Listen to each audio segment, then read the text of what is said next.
A teletype network, more commonly referred to as a telnet, was created in 1969 as a client-server protocol that operates out of command line. The 90s saw the surge in popularity of multi-user dungeons operating out of telnets. In fact, a lot still operate out of telnet connections to this day. I won't be talking about any general MUDs in this video. Instead, I will be focusing on two subtypes that grew from the genre, those being MUCs and MUs. MUC doesn't actually stand for anything. It is sometimes argued that due to the more intense focus on roleplay, it stands for something like multi-user character kingdom. However, in reality, it exists entirely as a play on MUD, because once you get deeper into the MUD, it becomes MUC. MU, on the other hand, is an abbreviation, and one that infuriates me. It stands for MUD, Object-Oriented, and I have two problems with that. One, that's an abbreviation inside of an abbreviation. Not only is that just plain annoying, but it's also really hard to portray. MUD. Let's see. Multi-user, yeah, that's fine. MU. MUD object, okay. So then MUD, which stands for...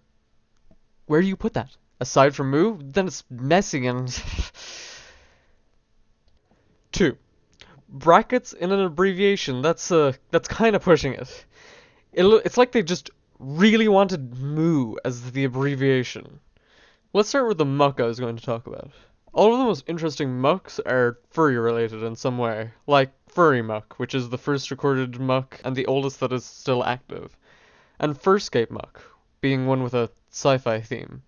But the one I'm going to focus on is a certain gem called Sociopolitical Ramifications, which, might I point out, as a title it's similar to World of Warcraft, with WoW being like the only popular MMO that doesn't have online in the title. What's most interesting about Sociopolitical Ramifications is what it tried that's different. You see, in MUCs and MUDs alike, they're users who are wizards. They were essentially the devs who make new areas of the game, etc., oversimplification, etc. Sociopolitical Ramifications was founded upon the question of, what if everyone could generate new content? And this, what made it great, what made it different, is also what caused its collapse, because it was on the internet. The book, The Player's Realm, which I have never read outside from an extract, is the closest you could probably find for documentation as to what exactly drove players out. Quote, stripped of a system of checks and balances, abuses of power quickly became rampant. Cliques formed, spying on player interactions became common, and wizard vendettas against single players or groups of players were common. With no one to control the actions of the watchmen of society, it disintegrated as players left, carrying word with them that an anarchy of the powerful was a poor way to run an online gaming environment. End quote. Upon playing the game, I only found a single active player. All the others were AFK for days on end, and even he just exclaimed, "Oh, a guest," and ignored me completely. I haven't really seen anything interesting in SPR, though maybe I just didn't look around enough. Anyway, on to the next topic. For this video, I was originally going to talk about Helmu. However, they're currently not allowing new accounts, so playing that for info would be a bit of a problem.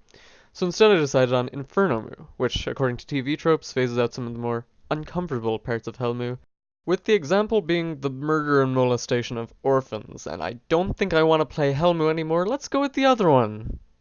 First off, I didn't play much of Infernomu, but what I did play of it was interesting and might lead me to return someday when I learn how to be patient. The game starts you in a room just to set up your character. There are multiple classes you can choose from.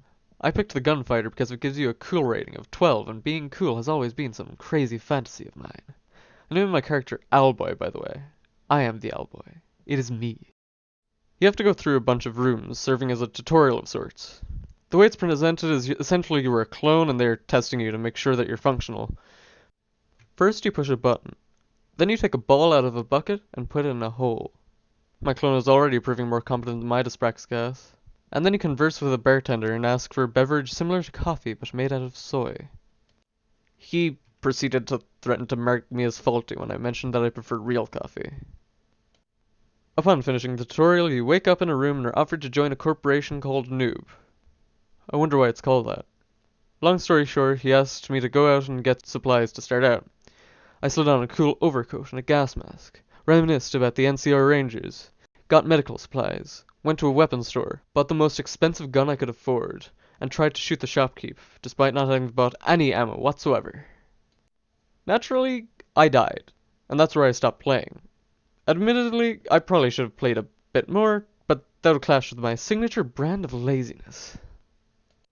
I don't really have a conclusion to this, I just really wanted to ramble about Telnet stuff for a bit. There will be a link in the description to any relevant sites and information to collect the sociopolitical ramifications in Inferno Mu. If you find this stuff as interesting as I do, I strongly recommend you check them out. If there's anything to be learned from this video, any relevant moral or lesson, it's this.